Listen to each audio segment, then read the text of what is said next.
বাংলাদেশ সফর ঘিরে ফের আলোচনার কেন্দ্রবিন্দুতে রয়েছেন ইসলামী বক্তা ডাক্তার জাকির নায়েক। নভেম্বরের শেষ সপ্তাহে ঢাকায় তার আগমনের কথা রয়েছে। তার এই সফরের ঠিক আগ মুহূর্তে এবার এক বিস্ফোরক বার্তা এলো ভারতের কাছ থেকে। নয়াদিল্লির দাবি, মালয়েশিয়ায় আশ্রয় নেওয়া ৬০ বছর বয়সী এই ধর্মপ্রচারক আসলে একজন পলাতক আসামি। তাই তার গন্তব্য যেখানেই হোক, সংশ্লিষ্ট দেশ যেন তাকে ভারতের হাতে তুলে দেয়।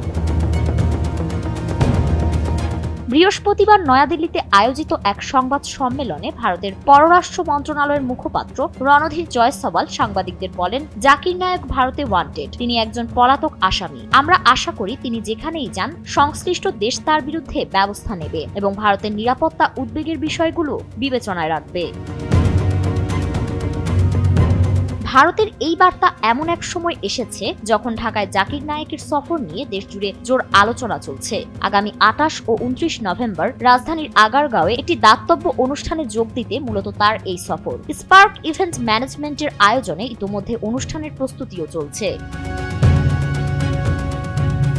এদিকে ভারতের গণমাধ্যম সংবাদ প্রতিদিন জানিয়েছে, নয়াদিল্লি চাইছে মালয়েশিয়া থেকে ঢাকায় পৌঁছানো মাত্রই জাকির নায়েককে ভারতের হাতে তুলে দেওয়া হোক। ভারতীয় কর্তৃপক্ষ বলছে, তার বিরুদ্ধে একাধিক অর্থ পাচার ও ঘৃণামূলক বক্তব্য প্রচারের অভিযোগ রয়েছে, যা ভারতের নিরাপত্তার জন্য হুমকি। ২০১৬ সালের আগ পর্যন্ত আন্তর্জাতিক অঙ্গনে ইসলামী বক্তা হিসেবে ব্যাপক জনপ্রিয় ছিলেন ডাক্তার জাকির নায়েক। তবে নরেন্দ্র মোদীর নেতৃত্বাধীন বিজেপি সরকার ক্ষমতায় আসার পর থেকেই তার বিরুদ্ধে নানা মামলা হয়। একই বছর তার মালিকানাধীন পিস টিভি চ্যানেল বন্ধ করে দেওয়া হয়। এরপর ভারত ত্যাগ করে তিনি মালয়েশিয়ায় আশ্রয় নেন এবং স্থায়ীভাবে বসবাসের অনুমতিও পান।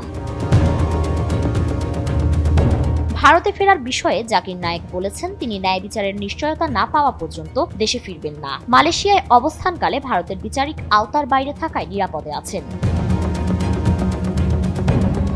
বাংলাদেশেও তার প্রবেশের আগে নিষেধাজ্ঞা ছিল। ২০১৬ সালে ঢাকার হলি আর্টিজান হামলার পর তদন্তে উঠে আসে অন্তত ২ হামলাকারী জাকির নায়েকের বক্তৃতা থেকে অনুপ্রাণিত ছিল। এরপরই হাসিনা সরকার তার বাংলাদেশে প্রবেশে নিষেধাজ্ঞা জারি করে। তবে হাসিনা সরকারের পতনের পর সম্প্রতি এই নিষেধাজ্ঞা শিথিল হয়েছে। বিশ্লেষকরা বলছেন, ডাক্তার জাকির নায়েকের বাংলাদেশ সফর শুধু একটি দাতব্য অনুষ্ঠানের অংশ নয়, এটি দক্ষিণ এশিয়ার রাজনৈতিক এবং কূটনৈতিক অঙ্গনে নতুন উত্তেজনার জন্ম দিতে পারে। ভারতের প্রত্যর্পণ দাবির মধ্যে বাংলাদেশের অবস্থান কি হবে তা নভেম্বরের শেষ সপ্তাহে স্পষ্ট হবে।